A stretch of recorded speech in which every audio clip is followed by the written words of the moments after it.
নমস্কার, তন্ত্রমন্ত্রে আপনাকে স্বাগত।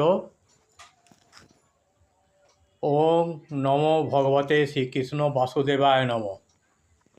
একদিন শ্রীকৃষ্ণ তার সখাদের সঙ্গে বৃন্দাবনে খেলছিল। ঠিক তখনই এক দরিদ্র ফল বিক্রেতা মহিলা এলেন ঝুড়ি ভর্তি ফল নিয়ে। শ্রীকৃষ্ণ মহিলাকে বললেন, মা, আমার কিছু ফল দাও।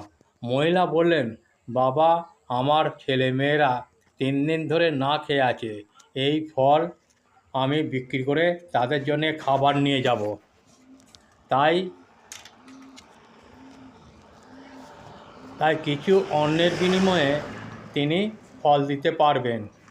এই কথা শুনে শ্রীকৃষ্ণ দৌড়ে ঘরে গেলেন অন্ন আনতে। কিন্তু আশ্চর্যের বিষয়, যতবারই তিনি অন্ন আনেন ততবারই সেই অন্ন হাত থেকে পড়ে যায়। এই দৃশ্য দেখে মহিলা চোখে জল এসে গেল। তিনি বললেন, তুমি তো আমার সন্তানের মতো, সব ফল তোমাকে দিলাম। কৃষ্ণ ফলগুলি নিয়ে নিল। খালি ঝুড়ি নিয়ে বাড়ি ফিরলেন সেই মহিলা ফল বিক্রেতা। ঘরে ফিরে তার ছেলে ঝুড়িটা খুলে দেখলেন ঝুড়ি ভর্তি সোনা আর রত্ন।